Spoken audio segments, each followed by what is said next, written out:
Hi, and welcome back to another episode of Diego's Forensic Podcast.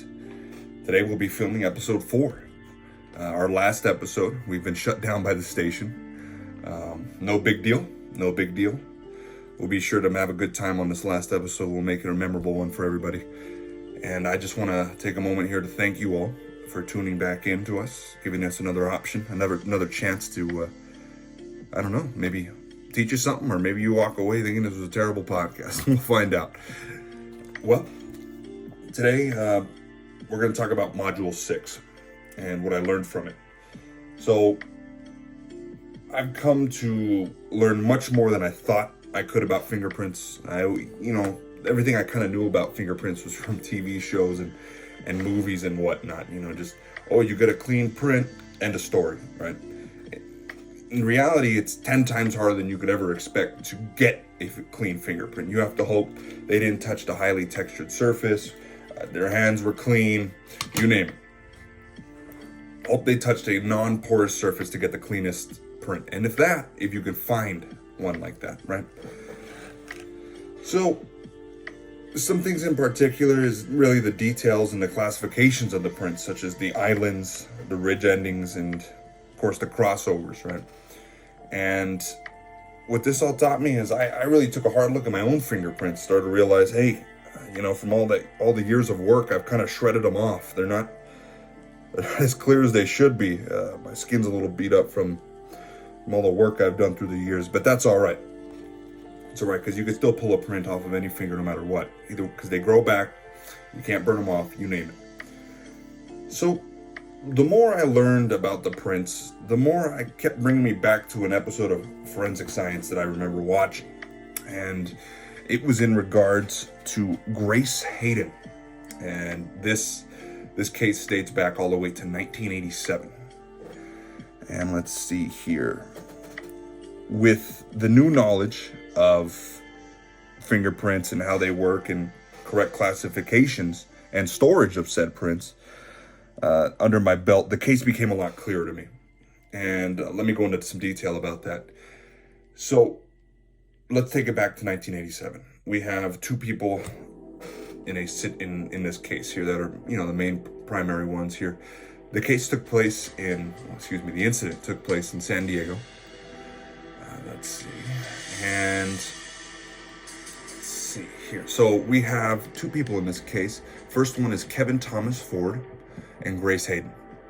Now, Kevin Thomas Ford had a prior relationship with Grace Hayden in the form of he used to drive her for a medical transport. He would pick her up, take her to appointments, take her to the doctor, you name it. She needs pills, go pick it up from her at the pharmacy. Now, prime suspect being him regarded a fingerprint that was found at the scene. Now, there were only 2 pieces of DNA at the scene, and this is what was so shocking at the time, because nobody knew that this Ford gentleman was a felon. He had no prior record, no track record, but he was the only person that knew where she lived, the only person that had been confirmed to be there, because when he was questioned after the drop-off, he was said to... I'm jumping ahead of myself here, excuse me. Well, let me just break it down from the start. Let's see here. So after he was working at the medical transport company, I said earlier, he'd already known her schedule. He'd known who comes into her house, who checks on her, when the nurse is there and when she's not there. So story goes as this. Ford had entered Hayden's house high on cocaine, wanting sexual release and money to pay his drug dealer. Let's see. Now, at the time, this was thought of as a ridiculous story, as he was there trying to plead that he was consensual, which was not the case at all. Now, following along with the story, Hayden was, and this is the older woman here, 71 years old. She had been notated by doctors and on all her insurance plans, and you name it. She was partially blind, limited mobility, and was dependent on caregivers. So in no way, no sense of the work of this woman have had consensual sex with this gentleman. So this was clearly a situation of it taking advantage of the elderly here. And let me just go over the scene here with you. When they found Hayden's body, Summers had said that the victim's bedside tray, and Summers is the prime detective that was on the case here, that the bedside TV tray was turned over, her purse was looted, a bottle of her Darvocet painkiller was emptied, and a knife and a flashlight was left on a bedroom dresser. And what was really interesting about the case was what they couldn't figure out was why Ford, or whoever this was at the time, because their prime suspect was Ford, would leave 2 burners on the stove on. He left 2 on, maybe to light the house on fire, CO2, you never know. Carbon dioxide, I apologize. Now, as Summers went on to indicate, he said there were clear signs of a struggle, her being smothered and so physically abused on her face that her nose and her mouth were injured and her dentures were dislodged. Now, he also told jurors that there was also a sign of a horrible struggle. He's quoted as saying this was one of the worst he'd seen in a long time in her last moments. Let's see here. And as the police chief, Sanders, a homicide captain in 1987, testified about the crime scene, a fingerprint from Ford was found on Hayden's stove, where 2 burners were left on for reasons never understood, as I stated earlier. Let's see here. Now, what I imagine Ford didn't intend on was this police chief, Jerry Sanders, becoming the San Diego Regional Chambers of Commerce later on in his life, president of San Diego Regional Chambers of Commerce. Now, this case never really left him, and he did an excellent job of protecting he found the fingerprint in the first place, and nobody was tied to it. He had never had a prior offense, so there was nothing tied in the database to him. But he logged it correctly, he documented it, and stored it away properly. Someday, hoping maybe this guy would mess up again. Whoever did this, whatever happened, right?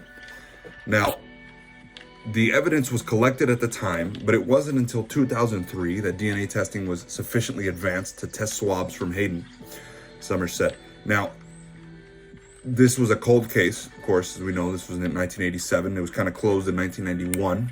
Not completely closed, as we know, but just left open enough to accept any tips or, what may ever come into the call line.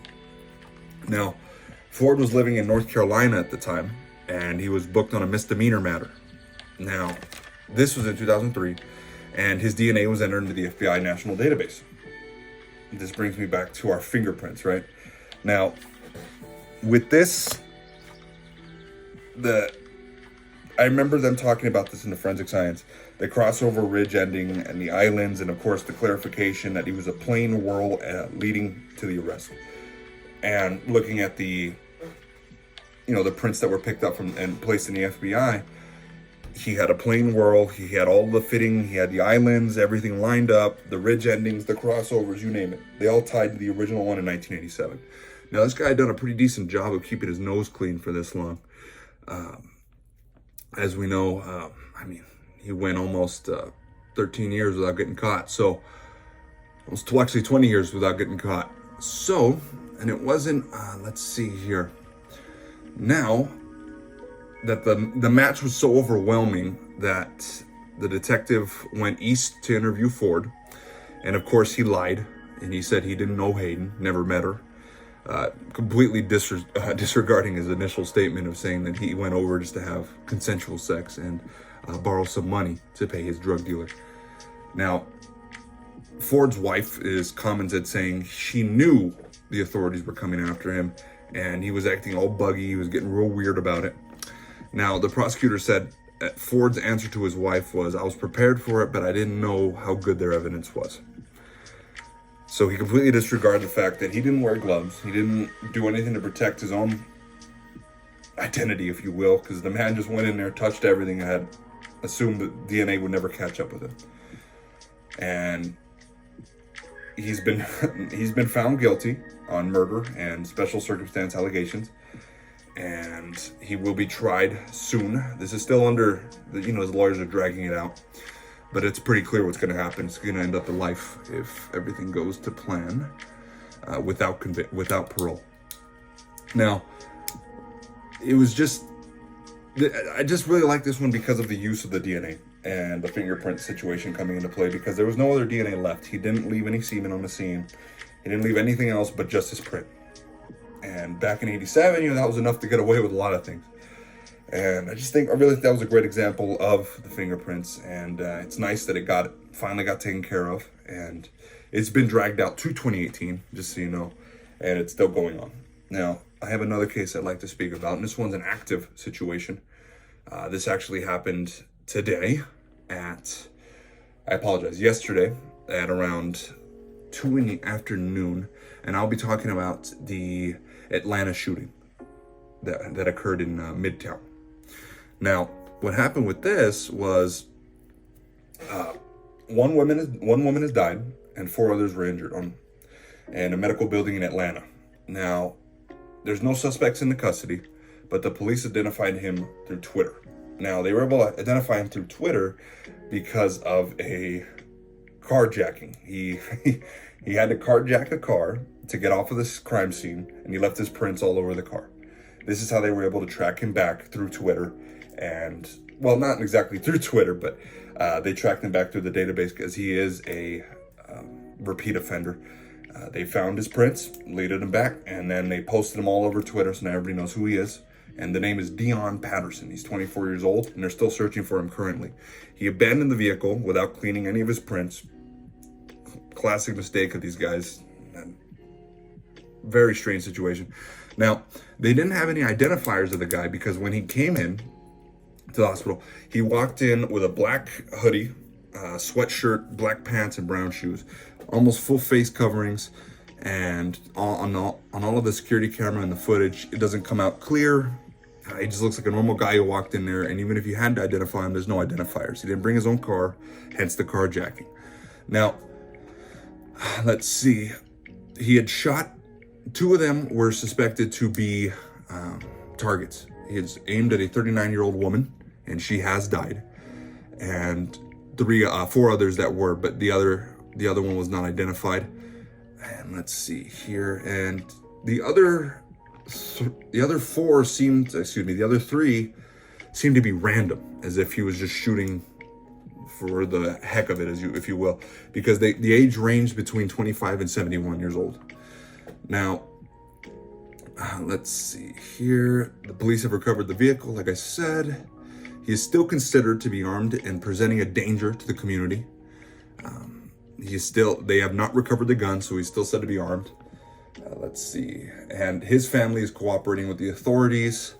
Apparently they can't find a motive at the time. There's really nothing that would indicate why he would just suddenly switch up, decide to go on a spree, as most of them usually have motives.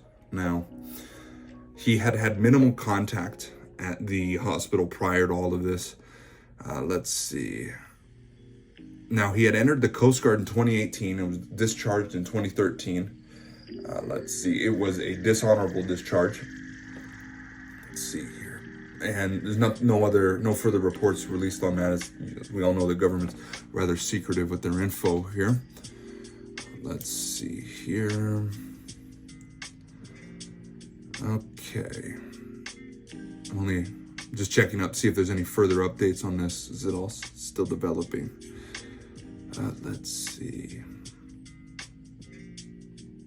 Really, that's all that's been updated right now. Looks like we're a little dry on info, as he is still on the run. Yet to be caught, at least from what they've reported, no tip lines or anything. But I just wanted to bring this one up because I thought this was a great example of the fingerprint situation that I was discussing earlier from Module 6. Not only was he caught, they couldn't identify him from the cameras. They couldn't identify him from any surveillance footage or any witnesses. Nobody could identify him. All they could identify him was an African-American male with bushy eyebrows. All they could describe. Now, where they were able to get him was when he ditched the vehicle, left his prints all over the car, tracked it back in the database and found out that it was Dion Patterson, age 24. They already have his mugshot, plastered him everywhere. Odds are he's going to get caught pretty soon. I want to say probably a week, especially if they have this much evidence this early on. But I just want to thank you guys all for tuning in to the last episode of Diego's Forensic Science Podcast. I know we said we'd work on the name, but we really couldn't come up with anything better. So thank you all for your patronage. Thank you for your time. And maybe we'll see each other again. I just want to say big shout out to the class. It's been a great time. Learned a lot of things, honestly. It's been a great experience. So I just want to say thank you all. And you all have an excellent day. Thank you so much. Bye-bye.